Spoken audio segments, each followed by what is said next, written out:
Bonjour à tous et bienvenue dans Cher TV. J'ai le plaisir aujourd'hui d'accueillir sur ce plateau Antoine Amiel, fondateur de Learn Assembly. Antoine, bonjour. Bonjour. Alors avant de rentrer dans le vif des sujets et de parler d'organisation apprenante, je vous rappelle que cette émission est interactive. En seconde partie d'émission, nous répondrons à vos questions. Pour les envoyer, il suffit de suivre le lien que vous avez reçu par SMS. Si vous n'avez pas reçu ce lien par SMS, il se trouve aussi dans l'invitation mail que vous avez dû avoir ce matin. Alors Antoine, rentrons dans le vif du sujet. Qu'est-ce qu'on qualifie d'organisation apprenante? Est-ce que vous pouvez nous en dire un petit peu plus? C'est un terme qu'on entend depuis une trentaine d'années à peu près. Qu'est-ce que ça signifie exactement? Avec plaisir, déjà merci pour l'invitation. Alors effectivement, le terme d'organisation apprenante, c'est un terme qui n'est pas nouveau, mais qui refait surface depuis quelques temps et qui devient très à la mode. Alors l'entreprise apprenante, il y a plusieurs chercheurs, plusieurs courants qui ont théorisé cette notion, mais pour faire simple, en quelques secondes, l'idée de l'entreprise apprenante et de l'organisation apprenante, c'est une organisation qui est capable de s'adapter en permanence à son environnement et à son écosystème et qui pour ça met en place des stratégies pour apprendre en permanence et donc pour expérimenter, apprendre de ces expériences et faire des retours d'expérience et ensuite transmettre, partager, transférer le savoir qui est acquis pour qu'il puisse être diffusable et disponible un peu partout dans l'organisation. Donc c'est vraiment l'idée d'être en permanence dans un état d'esprit d'apprentissage, d'expérimentation, de curiosité, d'ouverture pour pouvoir bénéficier de ce que chacun fait et apprend et le partager à tous. Alors ça existe depuis les années 90. Pourquoi est-ce que ça revient plus particulièrement aujourd'hui dans l'entreprise? C'est une thématique qu'on entend beaucoup. Pourquoi? Alors effectivement, c'est pas nouveau. Alors les chercheurs qui ont travaillé sur cette notion, on va dire, ont eu beaucoup d'impact dans les entreprises. Un des premiers impacts, c'était ce qu'on appelle le knowledge management, donc la gestion de la connaissance. Donc plus, on va dire, mettre à disposition la connaissance de l'entreprise sur des wikis ou sur des plateformes pour que tout le monde puisse y avoir accès. Et aujourd'hui, on se rend compte qu'il faut aller beaucoup plus loin. Et la raison pour laquelle on parle autant de ce sujet, c'est que finalement, le monde, l'environnement dans lequel on est aujourd'hui a beaucoup changé. Il y a une certaine instabilité, il y a une certaine imprévisibilité de l'environnement. Les barrières réglementaires changent beaucoup. Les notions de marché telles qu'on les connaissait avant bougent. Quand Google se lance dans la santé, voilà, Google n'existait pas il y a 20 ans. Donc ça bouge beaucoup de choses. Et donc l'enjeu pour une organisation aujourd'hui, c'est de se dire comment je fais pour avoir les compétences et les métiers dont j'ai besoin aujourd'hui et dans quelques années, sachant que je ne sais pas à quoi ressemblera mon environnement et mon écosystème dans quelques années. Donc les organisations vont chercher à développer cette culture de la veille, de la curiosité, d'être plus à l'affût, d'être capable d'apprendre. Et donc c'est pour ça qu'on parle autant aujourd'hui d'organisation apprenante. Une autre raison également, c'est qu'on travaille de plus en plus avec différentes compétences sur des projets donnés et on va mobiliser des compétences, on va mobiliser des expertises à différents moments dans un projet. Et pour ça, il faut pouvoir les identifier, il faut pouvoir les cartographier, il faut pouvoir faire travailler les gens ensemble. Là où avant, on travaillait plutôt dans des grandes directions fonctionnelles. Et donc ce mode de travail-là aussi change beaucoup et donc c'est aussi pour ça qu'on parle beaucoup de ce sujet de l'organisation apprenante aujourd'hui. D'accord. Alors, les enjeux de l'organisation apprenante soulèvent aujourd'hui de fait des questions autour de l'employabilité. En quoi existe-t-il finalement un lien entre organisation apprenante et employabilité? Alors, il y a un lien très fort. Alors déjà, le terme d'employabilité, on peut le définir rapidement. L'employabilité, c'est un terme qui a souvent eu une connotation assez négative. On parle de l'employabilité dans la perception de beaucoup d'individus. C'est un moment plutôt anxiogène où on se pose des questions sur son insertion professionnelle, sur son évolution, sur l'évolution de son métier. Et beaucoup de gens, malheureusement, découvrent cette notion-là et l'importance de se former tout au long de la vie et de prendre soin de son employabilité à des moments où ils sont en difficulté professionnelle. Et donc si on fait le parallèle avec la médecine, nous, notre parti pris chez Learn Assembly et ce qui est celui de beaucoup d'organisations, c'est de dire mieux vaut aller chez le médecin un peu tout le temps et être dans la prévention plutôt que d'attendre d'avoir une maladie grave et d'être, on va dire, dans la difficulté. Donc le lien avec l'organisation apprenante, c'est ça, c'est justement aider chacun à être acteur de son employabilité, à se projeter. Donc déjà, il y a plusieurs choses. L'employabilité, c'est la capacité d'un individu à s'insérer, à évoluer sur le marché du travail, mais c'est aussi la capacité à révéler son potentiel et à évoluer, et à trouver un boulot qui va lui correspondre et qui va lui plaire. Donc il y a vraiment les deux niveaux. Et donc l'organisation apprenante, ça va être aider chacun à se projeter dans l'évolution de son métier, donc être tourné vers le futur, être tourné vers l'anticipation, vers le fait de faire des scénarios sur l'évolution du marché du travail. Ça va être partager des connaissances pour permettre de progresser, d'apprendre plus vite. Et ça a un impact évidemment pour soi en tant qu'individu, mais un impact collectif puisque ça permet à l'organisation de s'adapter et donc finalement de rester performante économiquement puisqu'on sait que c'est ça qui fait que l'emploi est maintenu dans l'organisation. Très très clair. Alors du coup, vous qui côtoyez, qui collaborez avec de nombreuses entreprises aujourd'hui, est-ce que vous auriez des exemples de pratiques autour de l'organisation apprenante, que ce soit en France ou même à l'international, pour les boîtes internationales ? Alors oui, on peut effectivement donner des exemples parce que sinon on reste un peu théorique et un petit peu dans l'injonction. Soyez apprenant, mais on n'explique pas forcément, on ne partage pas justement de retour d'expérience. Donc l'enjeu, c'est vraiment ça. Alors il y a énormément de choses qui ont été mises en place dans beaucoup d'organisations. Donc on peut en citer quelques-unes. Peut-être en préambule, juste rappeler que on a tendance parfois à gadgetiser certaines choses, certaines innovations. Et donc voilà, c'est important de se dire dans quelle mesure une innovation ou quelque chose va s'adapter à un contexte donné, à un métier, à une culture, et ne pas être séduit par des tendances ou des modes qui en fait n'apportent pas vraiment de valeur concrètement aux gens. Donc il faut rester prudent. Le numérique par exemple apporte beaucoup de choses, mais il faut aussi savoir le mettre à sa place dans certains cas. C'est un outil. C'est un outil. Alors des exemples concrets. Dans l'idée de l'organisation apprenante, il y a l'idée que on apprend potentiellement tout le temps, notamment en situation de travail. On n'apprend pas seulement en allant en formation, on va dire le terme training et learning sont bien différents, mais on apprend aussi en expérimentant, en travaillant et en étant dans l'échange entre pairs. Et donc finalement, tout ce qui est lié au compagnonnage, au mentorat, au tutorat, aux communautés d'apprentissage, aux communautés de pratique, sont des moyens d'être apprenants qui sont extrêmement puissants, qui sont intégrables dans le quotidien. Et finalement, on apprend en échangeant, on apprend par les pairs, on apprend de manière sociale, sans forcément s'en rendre compte. Et ça peut se structurer et s'accompagner. On peut aujourd'hui aller un peu plus loin. Après, il y a évidemment dans les outils ou dans les moyens de développer une culture de l'organisation apprenante, il y a un premier sujet qui est de cartographier les compétences et les expertises.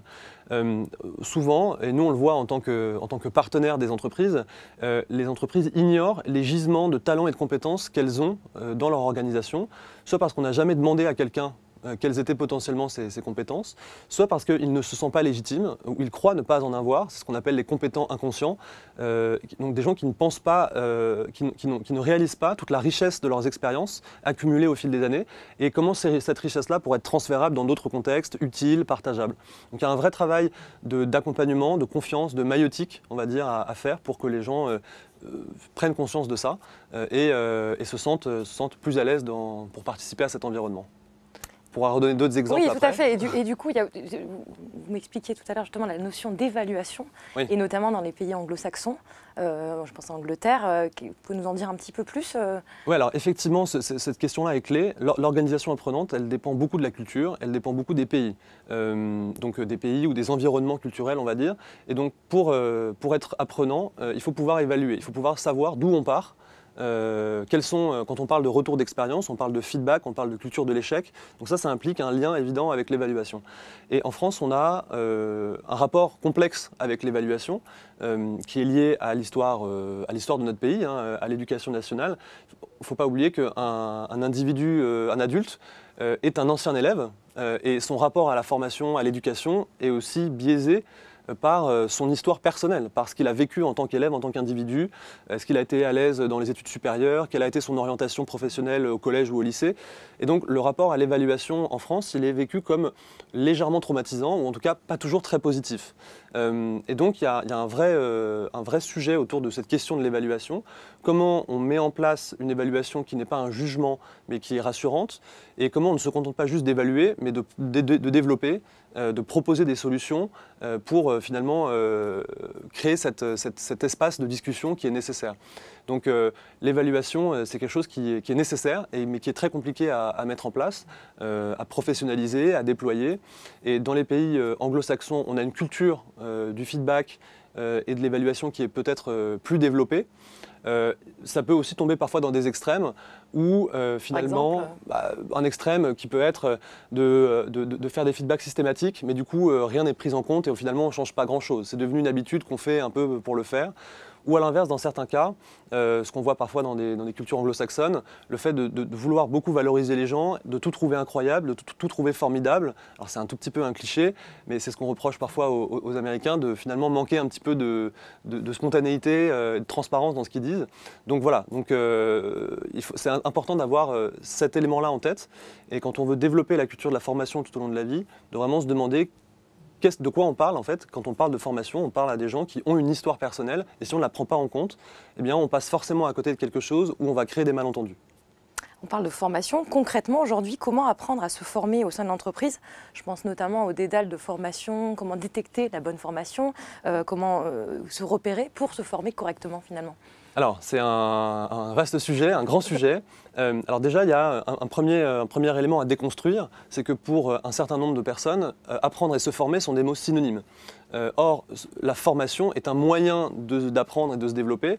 On peut apprendre et se développer de plein de manières différentes, dans des situations de travail, en étant dans l'expérimentation, en étant, on l'a dit, dans le tutorat, dans l'auto-formation, dans la formation formelle. Donc déjà, arriver à déconstruire ça, arriver à comprendre ce que chacun met dans le mot apprendre et dans le mot formation pour voir les biais cognitifs, les croyances que chacun a, et c'est normal, c'est tout à fait légitime, pour trouver le bon message et le bon discours. Ça, c'est un premier sujet déjà, partir des croyances, des points de vue, des projections que chacun a. Ensuite, un deuxième sujet, c'est d'aider chacun à être plus à l'aise pour définir ses propres besoins. Alors, je vais faire un parallèle qui n'est peut-être pas le bon, mais un parallèle avec Doctissimo. Les médecins détestent Doctissimo parce que Doctissimo donne l'illusion aux gens de croire qu'ils savent se prescrire eux-mêmes des solutions pour leur maladie, ce qui a un côté négatif, mais un côté positif, c'est de démocratiser l'accès à l'information, c'est d'aider les gens à prendre du recul. Et donc, aujourd'hui, c'est très compliqué pour un individu de savoir quelles compétences il doit développer, quels sont ses besoins, où est-ce qu'il va trouver les contenus, etc. Donc il faut développer cette culture de la prise de recul pour aider chacun à se projeter, être dans une logique un petit peu de coaching, de coach pédagogique, on va dire. Donc ça, c'est presque du coaching, hein. En tout cas, c'est cet état d'esprit-là qu'on peut retrouver, et c'est vers ça qu'évoluent aussi beaucoup de fonctions RH. Puis après, le troisième point, c'est une fois qu'on a aidé l'individu à se projeter, à identifier les compétences qui sont nécessaires pour exercer son job au quotidien et évoluer, il y a lui trouver les bonnes solutions de formation. J'emploie le mot solution volontairement, les bonnes solutions d'apprentissage. Aujourd'hui, il y a énormément de choses, énormément de modalités. Il y a une explosion de contenu interne, externe, qui est liée notamment au numérique. Hein. Voilà, il n'y a jamais eu autant de contenu, de ressources pédagogiques, des articles, des blogs, des podcasts, des MOOC, tout ce qu'on veut. Donc, un vrai sujet va être de faire de la veille et de la curation sur l'ensemble de ces ressources potentiellement utiles pour les rassembler, les taguer et les partager, donc qu'elles soient disponibles. On a aujourd'hui des plateformes qui permettent de faciliter l'accès. Et puis ça peut être d'aller ensuite donc, rassembler ces ressources pédagogiques, montrer qu'elles sont là. Mais ça ne suffit pas forcément, comme le dit souvent mon associé, c'est pas parce qu'on met une bibliothèque dans le salon que les gens se mettront à lire.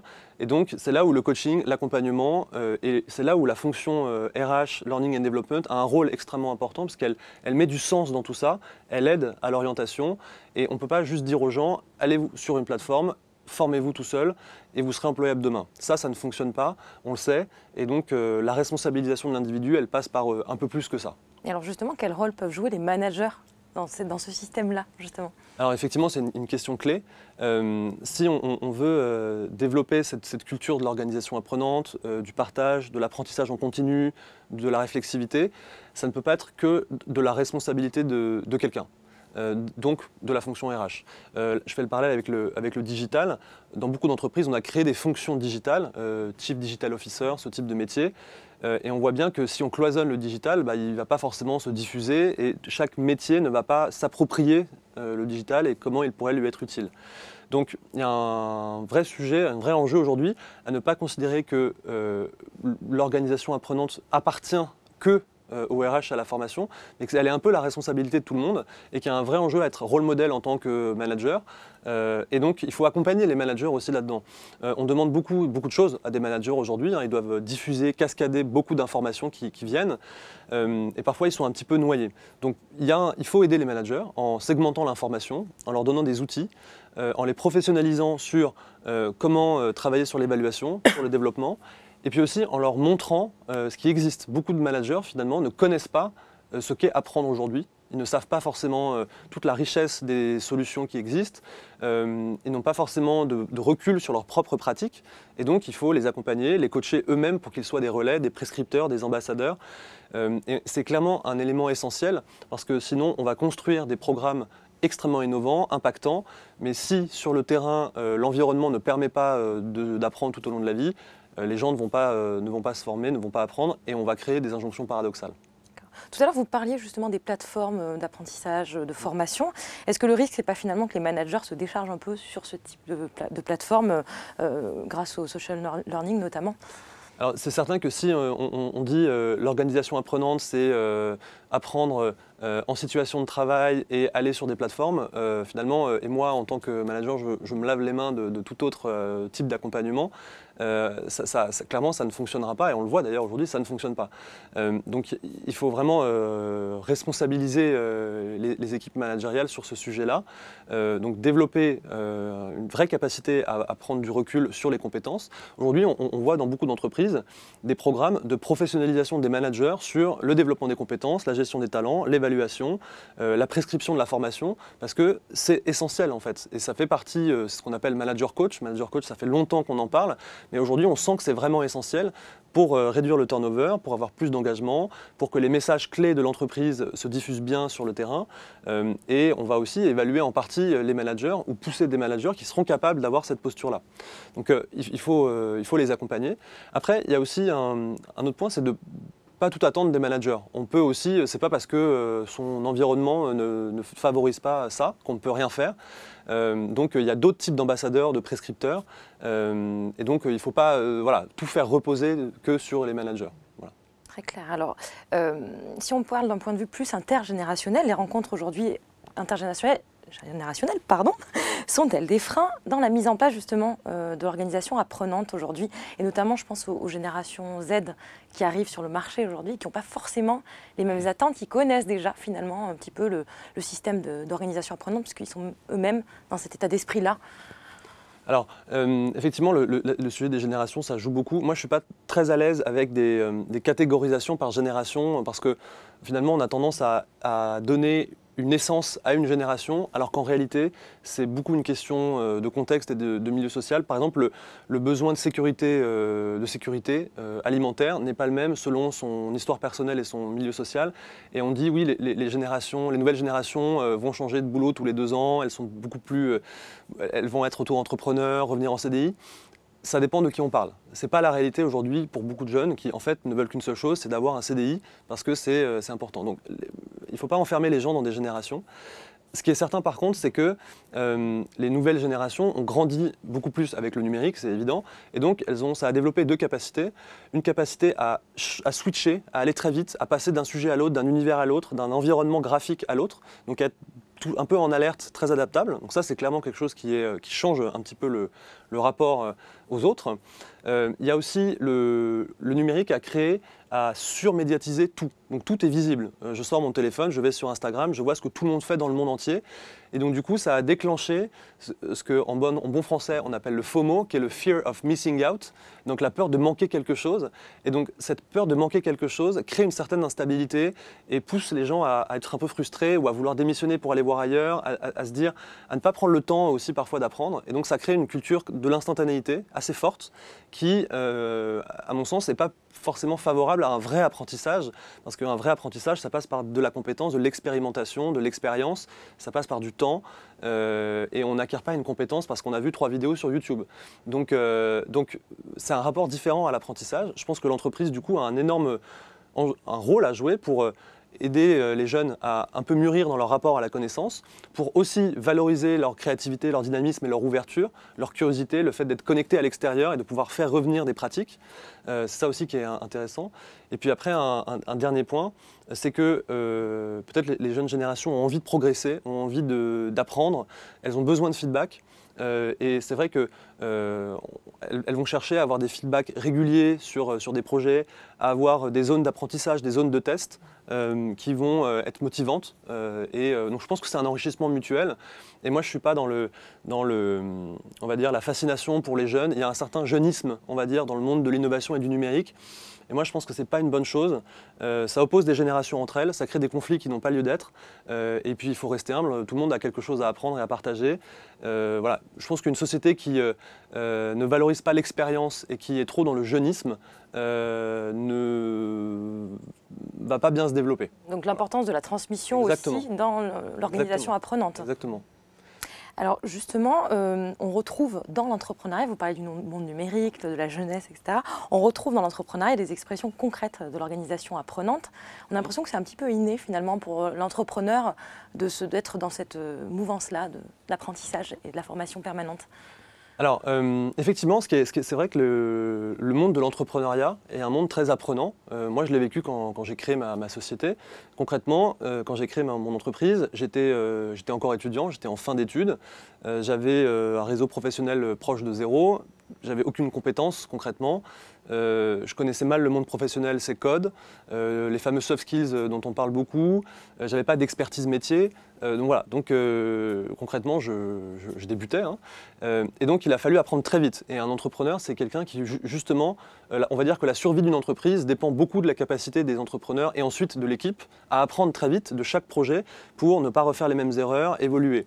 Et donc concrètement, ça peut être des choses aussi pratiques que des problématiques de recrutement, comment aller à l'international, ouvrir un bureau à l'étranger, lever des fonds, enfin tous ces sujets auxquels sont confrontés les entrepreneurs. Les entrepreneurs, plutôt que de vont chercher à aller très vite pour apprendre par l'erreur et apprendre par le faire, et ils vont chercher à bénéficier des conseils de ceux qui l'ont déjà fait et qui ont le retour d'expérience pour contextualiser et s'approprier ce retour d'expérience et adapter. Donc les entrepreneurs vont aller très vite, apprendre en faisant, prendre du recul. Ce qui est intéressant aussi dans le monde entrepreneurial, c'est que les logiques de communauté de pratique, de social learning sont extrêmement développées.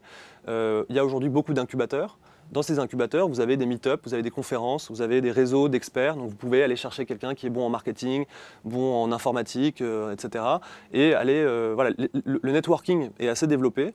Les gens se voient sur des séquences très courtes, où il n'y a pas besoin de préparer beaucoup, mais on peut vite avoir accès à une compétence. Et le rôle de l'incubateur, c'est d'être un peu ce réseau de compétences et d'aller flécher les gens, les bonnes personnes, entre elles, pour qu'elles puissent partager. Donc le mentorat, le peer-to-peer learning est très développé dans l'entrepreneuriat. L'apprentissage continu par l'action. Et ensuite, effectivement, l'auto-formation, donc le fait d'aller tout de suite chercher à l'extérieur, sur Internet, des ressources, des contenus, des formations, pour apprendre vite quand on en a besoin, au moment où on en a besoin. Parce qu'on n'apprend jamais mieux que quand on est confronté à une situation de travail qui nécessite la compétence à développer. Donc c'est vrai que le monde entrepreneurial est assez apprenant et les incubateurs sont assez apprenants. C'est en tout cas assez enrichissant d'un point de vue personnel. Et alors justement, dans les entreprises, on parle d'intrapreneuriat. En quoi est-ce que ça peut permettre, justement, le fait de mettre en place de l'intrapreneuriat peut permettre de développer une culture de l'organisation apprenante dans une entreprise ? Alors l'intrapreneuriat, c'est justement une modalité ou un moyen au service de l'organisation apprenante, puisqu'on est vraiment dans l'expérimentation, dans le fait d'identifier une problématique qui n'est peut-être pas la bonne problématique, et de se dire au bout de 3 mois, on va en fait changer de sujet ou changer de problématique parce qu'on va avoir progressé. Donc d'être assez ouvert, d'être assez clair sur la vision, mais assez ouvert sur les moyens, et de se dire on va tester, apprendre en faisant, travailler en équipe pluridisciplinaire, donc apprendre et on va dire profiter des compétences des uns et des autres pour créer des projets différents. Donc cet état d'esprit intrapreneurial, il est évidemment apprenant. Après, on n'a pas besoin d'être intrapreneur au sens je crée une start-up interne chez Orange. Pour être dans un état d'esprit intrapreneurial, on peut avoir cet état d'esprit au quotidien, dans sa pratique, dans son métier, se poser la question de qu'est-ce qu'on peut améliorer concrètement, de l'amélioration continue. Donc c'est aussi un état d'esprit, une curiosité, une posture qu'on peut un peu tous avoir en fonction de notre quotidien. Voilà, il ne faut pas s'imaginer que les entrepreneurs pour être entrepreneur ou intrapreneur, il faut être le prochain Steve Jobs. Chacun à son niveau, dans son quotidien, peut apporter quelque chose et c'est la somme de ces petites choses-là qui fait qu'on est dans un environnement apprenant. Très clair. Une dernière question avant de passer aux questions-réponses. La notion d'entreprise libérée et également d'organisation apprenante, comment est-ce que ça cohabite tout ça? Est-ce que c'est finalement une jonction qui peut se faire, un lien entre les deux? Alors, il y a un lien entre les deux. Un des grands penseurs de l'organisation apprenante, c'est Peter Senge, qui a écrit un certain nombre de livres sur le sujet dans les années 90. Et donc lui définissait l'organisation apprenante comme un environnement, une organisation qui permet à des individus de faire les choses pour lesquelles ils se sentent appelés, pour lesquelles ils se sentent les meilleurs, et d'en permanence apprendre par l'expérimentation. Et donc dans les grands principes de l'organisation apprenante selon Peter Senge, c'est un courant, on va dire, de recherche, il y a tout ce qui est lié au travail de vision partagée, donc avoir une vision partagée et la co-construire avec les équipes, donc pas trop top-down. Il y a vraiment en tout cas, on sent une philosophie proche de Alors moi, je dirais plus l'innovation managériale que l'entreprise libérée, parce que ça présuppose que l'entreprise est une prison, ce qui n'est pas le cas. En tout cas, c'est un peu schématique. Donc il y a clairement un lien entre les deux. Beaucoup d'entreprises ou de gens qui s'intéressent à ces sujets d'innovation managériale disent nous sommes une organisation apprenante, on est quelque chose de vivant, on est un écosystème, on doit apprendre ensemble, co-construire au maximum, être responsabilisé. Donc il y a un lien, Clairement, il y a une communauté de pensée, on va dire. Très clair. Alors, on va passer aux questions-réponses. Il y a de nombreuses questions qui sont plaisir. arrivées. On va essayer de répondre à toutes ces questions. Quel rôle pour la transmission des savoirs des futurs retraités dans une organisation apprenante? Très bonne Alors, je suis question. très content d'avoir cette question. Si j'avais pu la poser moi-même, je me la serais posée aussi. Non, c'est une excellente question. Alors moi, j'ai un léger biais là-dessus, c'est que moi, je valorise beaucoup l'expérience et j'ai beaucoup appris de gens, de personnes âgées, de personnes plus expérimentées. Et donc, pour moi, je suis catastrophé quand je vois le traitement des personnes âgées dans notre société. On s'égare peut-être un peu là du sujet, mais il y a une vraie dévalorisation aujourd'hui de cette expérience, de ce savoir accumulé. Et c'est vraiment dommage. Et je pense que les entreprises passent à côté de beaucoup de talents. Nous, on l'a vu sur des projets très concrets où on a été amené à construire des programmes pour des clients qui avaient certains experts, ou pas experts d'ailleurs, hein, peu importe, hein, des gens qui étaient dans l'entreprise, qui savaient des choses, qui avaient des compétences, qui partaient à la retraite. Et ces gens partaient avec un gisement de connaissances énorme, à la fois des connaissances formelles, les processus, le cœur de métier, les compétences, mais aussi des connaissances très informelles, très tacites, des choses qui sont un peu indicibles, qui sont du tacite. Voilà, des choses qu'on ne peut apprendre que par l'expérience. Et donc, finalement, on a capté le savoir de ces personnes-là. Ce qui est ensuite très intéressant, c'est qu'on les valorise, on valorise leur savoir. Il y a une forme de transmission. C'est eux qui parlent dans les contenus, donc voilà, c'est incarné, c'est valorisant. On n'est pas sur des choses un peu froides ou un peu statiques. Donc, moi, je pense qu'aujourd'hui, il est clé de créer cette culture de la transmission. Beaucoup de personnes ont envie de devenir des formateurs occasionnels ou des coachs pédagogiques ou des facilitateurs pour pouvoir animer, partager, contribuer à l'évolution de l'entreprise d'une manière différente.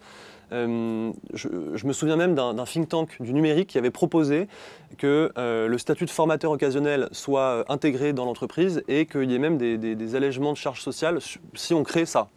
Donc bon, je ne pense pas que la proposition ait été retenue, mais voilà, moi je suis très sensible à ça, à cartographier les connaissances et les compétences, les partager, mettre en place des mécaniques de mentorat et de tutorat.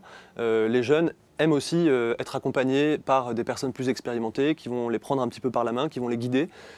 C'est très précieux et en termes de marque employeur, en termes d'engagement, en termes de qualité de vie, mettre en place ce type d'action donne beaucoup de sens et peut apporter beaucoup à une entreprise. C'est des démarches, c'est quelque chose que vous voyez, vous, avec les entreprises dans lesquelles vous collaborez au quotidien? Ça commence. Alors, dans les entreprises d'ingénieurs très techniques, la criticité de la compétence technique est telle qu'on a mis en place souvent ce type de processus. Mais moi, je suis surpris de voir à quel point c'est pas si développé que ça, pas si poussé que ça. D'anticiper, aujourd'hui, on anticipe l'évolution de la masse salariale, on anticipe les départs à la retraite, par exemple, mais on n'anticipe pas la perte de connaissances liée à des départs à la retraite. Et donc, il y a vraiment quelque chose à créer. Et puis, il y a aussi un accompagnement à créer pour préparer sa retraite. Hein. La retraite, c'est un changement de métier, un changement d'environnement.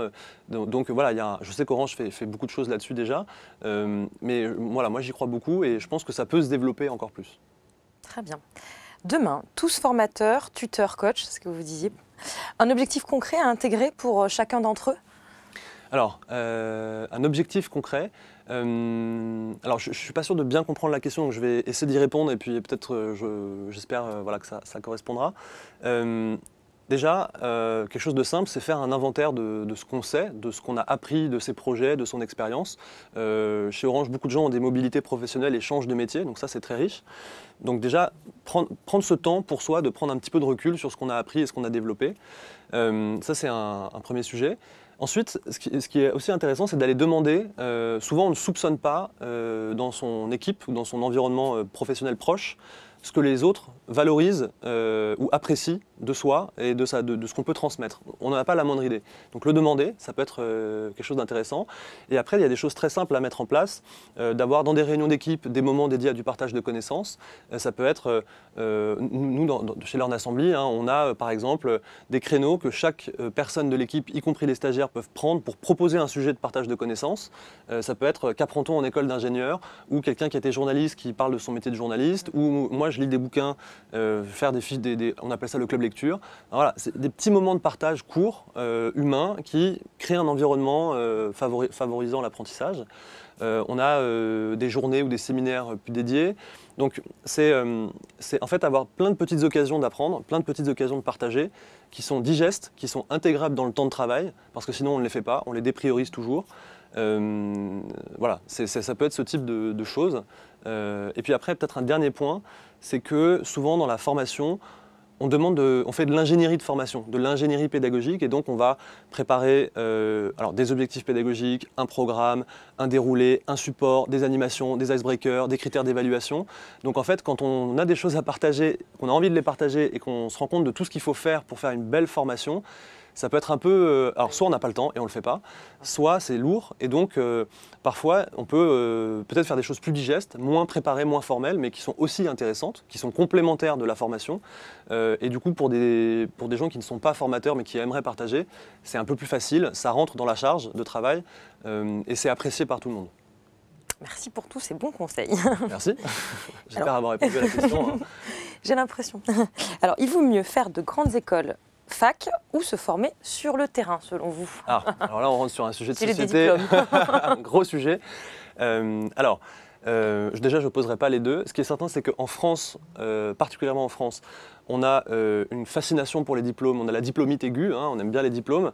Je me souviens d'une journaliste avec qui je discutais qui me disait qu'elle en avait marre d'animer des tables rondes en présentant des gens en disant un tel, polytechnicien, normalien, alors que ce sont des gens qui travaillent depuis 40 ans. Enfin, voilà, on est souvent défini par son diplôme en France. Donc on a ce rapport-là qui est un peu particulier.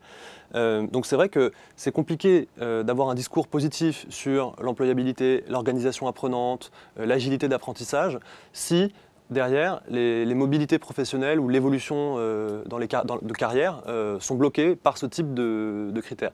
C'est pour ça que en France, on aime bien faire des plans massifs de formation. Hein, tous les grands gouvernements ont fait des plans massifs de formation. Et j'avais lu une étude très intéressante qui disait que en fait, l'enjeu n'était pas tellement de faire des plans massifs de formation, mais c'était aussi de changer l'état d'esprit des recruteurs, managers comme RH, et de se dire que quelqu'un qui a changé de carrière, changé de métier, qui a fait une pause, qui s'est reformé, qui allait créer une entreprise pendant 2 ans et qui revient, que cette personne-là n'a pas un parcours illisible, n'est pas quelqu'un d'instable, mais au contraire quelqu'un qui est curieux, qui a expérimenté, qui a testé, et ne pas pénaliser ces gens-là dans le recrutement. Donc il y a un petit changement de culture à faire aussi sur ça. Il y a une culture de l'évaluation à mettre en place, des vraies compétences. Hein. Ce n'est pas parce qu'on a fait telle école qu'on est très compétent. Voilà. Et puis après, il y a un troisième point qui a été beaucoup analysé par des chercheurs américains, qui est de ce qu'on appelle le credit inflation. Donc en bon français, c'est l'inflation universitaire, et qui dit que les entreprises ont un biais, elles ont besoin de se rassurer en recrutant des gens diplômés. Or, quand on observe la réalité du travail, 50, 60, 70% des tâches ne nécessitent pas forcément d'avoir fait un doctorat ou un master 2. Et on pourrait aujourd'hui justement faire des formations initiales plus réduites et proposer des formations continues tout au long de la vie pour permettre aux gens d'évoluer et de se reconvertir et de progresser. Et donc les entreprises se rassurent en recrutant des gens très diplômés. En réalité, on n'en a pas toujours besoin. Mais ça correspond aussi à, là encore, quelque chose de très français, où on veut pousser les gens à faire toujours des masters, etc. C'est discutable. Pour l'instant, on est plus dans une forme de théorie que de pratique. Quelque chose qui... Ouais, mais en tout cas, voilà, on sent une évolution par rapport à ça, et c'est certain que si on veut donner sa chance à chacun et permettre à chacun d'être acteur de son parcours professionnel, il va falloir arrêter de le renvoyer systématiquement au fait qu'il a ou il n'a pas fait d'études 10, 20, 30 ans ou 40 ans avant. Voilà, si on veut une société un peu plus démocratique, il va falloir trouver d'autres solutions. On voit bien que les universités aujourd'hui sont saturées. Les gens, moi j'ai des amis qui étaient assis par terre pour prendre leurs notes. Ce n'est pas des conditions idéales, donc il y a un modèle à repenser autour de ça. Je ne suis pas ministre de l'enseignement supérieur, donc je m'arrêterai là, mais... Alors, se former tout au long de sa carrière, c'est devenu indispensable, mais comment faire pour tenir le rythme dans un contexte de charge cognitive élevée? Oui. Intéressant. Alors, la charge cognitive, c'est clairement un sujet clé. Aujourd'hui, on est saturé d'informations, ce qui vient de l'extérieur, ce qui vient de l'intérieur, les mails, les réseaux sociaux. Donc, il y a plusieurs choses à ce sujet. Il y a un premier sujet qui est d'assurer une certaine sécurité cognitive aux individus, aux salariés dans les entreprises, pour que justement elles soient disponibles pour apprendre. C'est un peu la pyramide de Maslow. Commençons par ce qui est de l'ordre de la sécurité avant de pouvoir passer à la suite. Donc déjà, il y a une vraie réflexion à avoir sur les règles d'utilisation des outils de communication. Quand est-ce qu'on utilise un réseau social d'entreprise? Quand est-ce qu'on utilise un mail? Qui on met en copie des mails? Est-ce qu'on utilise des outils collaboratifs? Tout ça, ça nécessite un vrai travail, parfois un peu sous-estimé, pour justement alléger la charge cognitive. Donc il y a ce sujet-là des outils, du travail en collaboration, on va dire, qui est important. Après, il y a une discipline personnelle, c'est plus une hygiène. Donc, moi, au quotidien, j'ai des routines pour regarder mes mails ou ne pas regarder mes mails. Il y a des moments où je ne regarde pas mes mails parce que j'ai besoin d'être concentré pendant un certain temps pour ça. J'ai des moments un peu tranquilles où je peux consulter les réseaux sociaux, je vais sur Twitter ou sur LinkedIn. Le reste du temps, je ne les regarde pas. Je coupe ma 4G sur mon téléphone et je la rallume à certains moments. Donc, il y a aussi une petite organisation personnelle à avoir pour un petit peu prendre de la distance par rapport à cette espèce de mécanique de la notification permanente, de la reconnaissance qu'on a à travers ces notifications pour être plus à l'aise. Donc c'est jamais évident, il n'y a pas de règle. Puis après, la question était aussi comment l'intégrer dans son temps de travail. En fait, aujourd'hui, avant la formation, c'était un moment long et intense, rare. Aujourd'hui, c'est plein de petits moments qu'on intègre dans son quotidien. Et donc, finalement, c'est des petits réflexes du quotidien à avoir. C'est prendre du recul sur une réunion ou une discussion qu'on a eue. Là, avant cette émission, on a eu une discussion. Elle est apprenante, cette conversation. Moi, j'ai appris des choses. Donc, prendre ce petit moment pour soi, écrire, avoir des carnets, ça joue beaucoup sur la mémorisation, la prise de recul. Avoir des petits moments creux pour s'auto-former, profiter des temps de transport. Aujourd'hui, en moyenne, les salariés en France passent, je crois, 1h30 ou 2 heures par jour dans les transports. Écouter des podcasts, regarder des petites vidéos offline. Voilà, c'est aussi l'intérêt d'avoir un contenu qui est adapté finalement aussi à l'environnement de travail, exactement, à la typologie de métier. Finalement, ce qu'on parle beaucoup de marketing multicanal, aujourd'hui on peut parler d'apprentissage multicanal où on peut apprendre en face à face, en présentiel, en distanciel, en utilisant différents formats. Et c'est un vrai enjeu d'arriver à mettre à disposition les ressources pédagogiques sur différents terminaux et sur différents contextes. Et en plus gérer l'obsolescence de ces contenus, c'est un autre sujet. Alors justement, on parle de contenu, MOOC ou formation en physique? Point d'interrogation, avantages et inconvénients. On ne pose pas les deux finalement. Non, moi je ne pose pas les deux.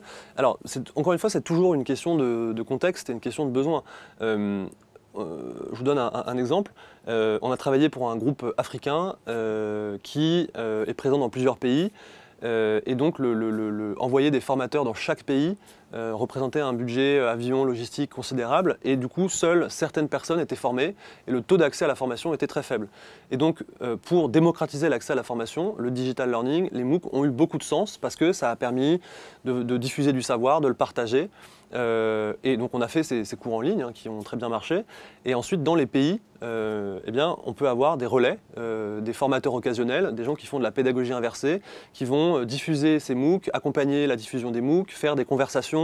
Aujourd'hui, des gens suivent des MOOC et se retrouvent dans des cafés pour faire les activités ou les cas ensemble.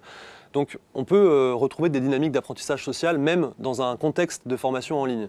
Donc tout dépend du besoin. Quand on a évidemment des centaines de milliers de personnes à former en un an dans 25 pays, le faire en présentiel et envoyer des formateurs faire le tour du monde, en termes de budget, c'est astronomique. En termes de rapidité aussi, on n'y est pas. Donc voilà, il y a tout ça à repenser. Moi, je crois beaucoup à des choses blended, dans lesquelles il y a de la ressource pédagogique digitale qui est accessible et des relais locaux, des coachs pédagogiques, des formateurs occasionnels, des managers, des formateurs qui construisent des dispositifs en allant piocher les bons contenus, en allant leur donner du sens, les contextualiser en allant réutiliser une vidéo d'un MOOC dans une formation en présentiel, par exemple. Moi, je le fais souvent. Donc voilà, le contenu aujourd'hui, il est malléable. On peut l'adapter à ses besoins. Claire. Alors, quel est le futur du métier de responsable formation? On en a un peu discuté tout à l'heure, effectivement, du rôle des RH. Et notamment là, la partie responsable formation, quel est son futur au regard de l'organisation apprenante? Ce qui est certain, c'est qu'il a un très beau futur. Voilà, le sujet de la compétence, de l'employabilité, de la formation, c'est des sujets qui vont occuper les organisations pendant un certain temps. Moi, je suis très heureux d'être dans ce secteur, de la formation. C'est passionnant. Il y a énormément de boulot, énormément de choses à construire. Donc, je trouve qu'on vit un moment qui est assez enthousiasmant parce que ce sujet-là devient stratégique, prend de plus en plus d'importance.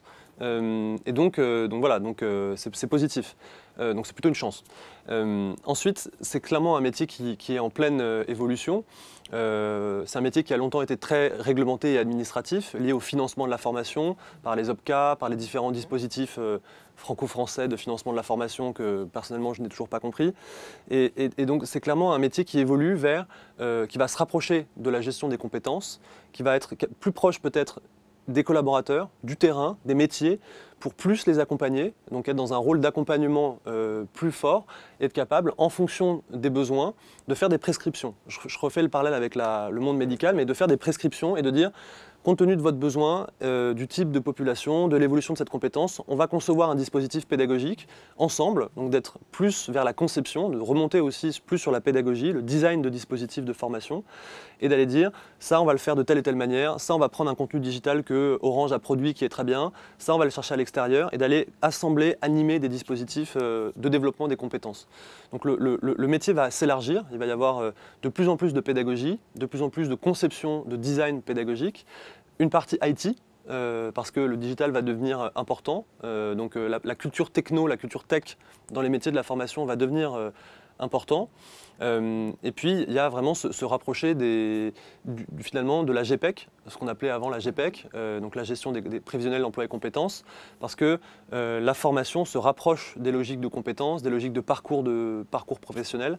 Donc voilà, la palette va s'élargir. Donc un monde assez nouveau avec plein de choses à faire. Ouais, plein de choses à faire. La part des formalités dites classiques risque de baisser. Comment valoriser ces nouveaux modes d'apprentissage auprès de nos IRP? Grande question. Alors, c'est certain que en France, on a une spécificité très, très... Voilà, juste pour un petit chiffre, hein, pour illustrer cette question, je lisais un rapport je crois que c'était de l'OCDE ou du World Economic Forum, sur le taux d'accès à la formation. Et je disais, en France, le taux d'accès à la formation, c'est 12 heures par an en moyenne, ou 12 heures tous les ans et demi. Et aux États-Unis, c'est 54 heures. Et je me disais, mais comment ça se fait? Moi, je pensais qu'en formation, en France, on se formait beaucoup plus qu'aux États-Unis, qu'il y avait une vraie politique. Et en fait, c'est simplement qu'aux États-Unis, on inclut dans formation la formation en situation de travail, le retour d'expérience. Donc, en fait, les critères de définition sont beaucoup plus larges. Et donc, forcément, quand on change le critère, l'indicateur, on change les chiffres. Donc, c'est certain que tant qu'on ne peut pas valoriser la formation en situation de travail, le mentorat, les communautés apprenantes comme des heures de formation, des heures de learning au sens strict du terme, et aussi trouver des financements pour ça, ça va être un peu compliqué. Après, on voit que ça évolue. La réforme de la formation développe la formation en situation de travail, la FEST. Il y a un certain nombre d'encouragements. Donc, dans le temps long, ça va évoluer. Je pense que ce que les IRP craignent, ce qui est légitime, c'est qu'on abandonne les gens, qu'on leur dise, qu'on les laisse finalement un peu seuls, alors qu'aujourd'hui, plus que jamais, on a besoin de cet accompagnement. Et après, les IRP ont aussi un travail de déconstruction à faire sur la formation. La formation n'est pas que aller en formation ou suivre un module e-learning.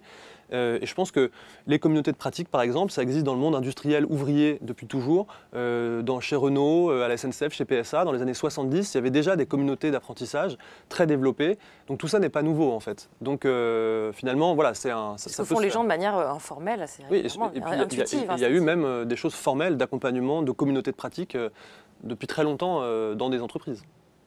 D'accord. Croyez-vous au concept d'entreprise libérée? On en parlait tout à l'heure. Véritable révolution ou effet de mode, selon vous? Moi, je ne suis pas très à l'aise avec le terme d'entreprise libérée, c'est ce que je disais, parce que je le trouve un peu étroit. et les choses sont toujours plus complexes qu'on le dit. Il n'y a pas des entreprises libérées, des entreprises pas libérées. Tout n'est pas si simple. C'est une question d'environnement, de site, de culture. Voilà. Il y a beaucoup de choses qui rentrent en compte. Et puis il y a aussi beaucoup d'entreprises dites libérées ou qui communiquent sur l'innovation managériale et qui sont en réalité pas du tout des entreprises libérées. Moi, j'ai rencontré des startups qui disent on est une entreprise libérée parce que chez nous, tout le monde peut tout voir. Moi, j'appelle ça un système de surveillance généralisé. J'appelle pas ça une entreprise libérée. Donc voilà. Ce qui est certain, c'est que retrouver des leviers de performance, retrouver des idées entrepreneuriales, va passer par un certain lâcher-prise sur la créativité, sur l'innovation. Donc aujourd'hui, on incite les salariés dans les entreprises à être plus responsables, acteurs, créatifs, intrapreneurs. Et donc forcément, ça touche au lâcher-prise managérial, à la culture managériale. Donc moi, je n'ai pas de définition magique de l'entreprise libérée. Je pense que l'entreprise libérée, ça ne peut pas être l'anarchie. Et entre l'anarchie et la dictature, il y a beaucoup de choses. Et donc c'est un peu à chaque entreprise de trouver son propre positionnement, quel rôle elle donne à son manager, quels sont les rôles et les responsabilités de chacun, d'où partent les managers aussi en termes de culture managériale. Donc, et encore une fois, c'est des termes qui sont un peu gadgets en fait, et on peut très vite les détourner, les utiliser, se les approprier. Donc phénomène de mode alors. En fait, c'est une vraie tendance, mais comme toutes les tendances, elles peuvent servir à accompagner des choses qui sont finalement contre-productives. Ça dépend dans quelle intention et avec quelle valeur on fait les choses. En fait, dans certains contextes, c'est clairement de la récupération et de la mode. Dans d'autres, c'est une transformation culturelle extrêmement profonde et une manière d'être une entreprise qui est belle et qui est assez puissante.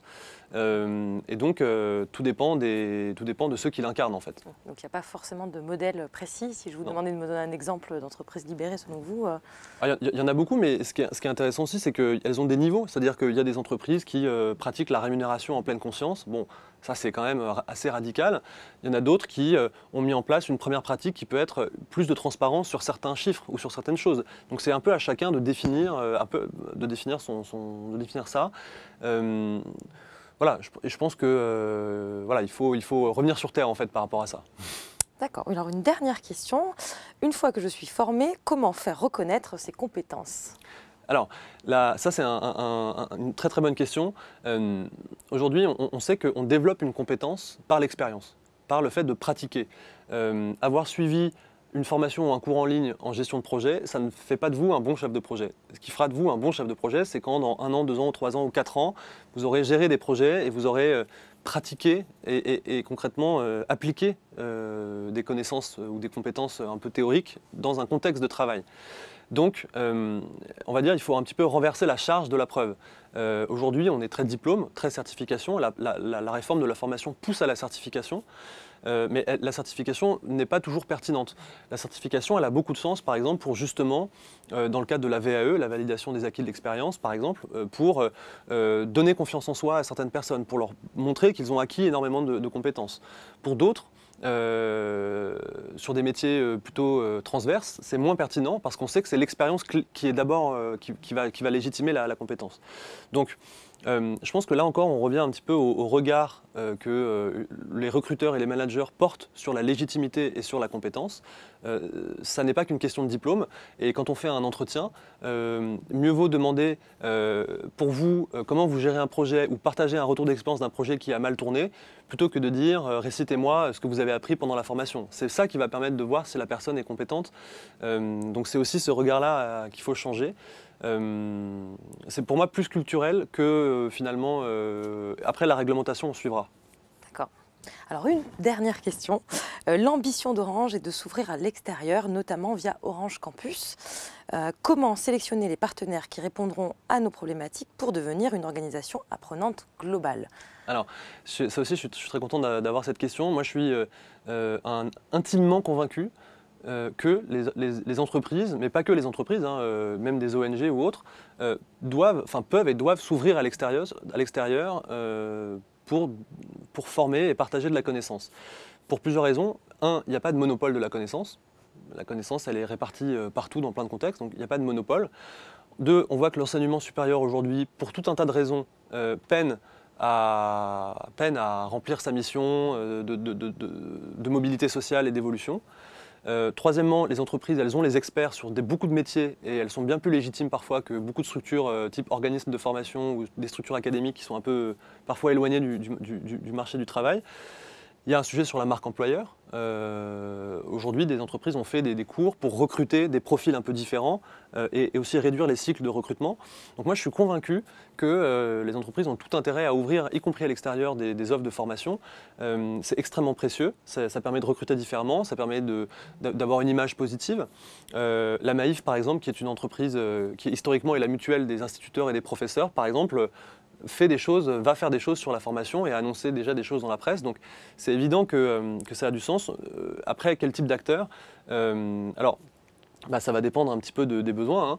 Aujourd'hui, on voit des entreprises qui se rapprochent de groupes d'enseignement supérieur ou d'organismes de formation privés pour gérer la logistique de la formation, ouvrir des CFA et recruter aussi à la fois des salariés de l'entreprise et des externes pour créer des promotions hybrides. Donc ça peut être ce type d'acteurs. Ça peut être des gens qui travaillent plutôt sur l'expérience pédagogique et le design comme Learn Assembly, donc ce type d'acteurs. Ça peut être faire des partenariats avec un master ou une université sur un sujet précis pour proposer un diplôme commun, voilà, ou un certificat commun. Donc il y a plein de manières de le faire. Et je pense que oui, là encore, je suis surpris de voir la timidité des entreprises sur ça. En fait, la compétence collective, c'est ce qui crée la valeur de l'entreprise.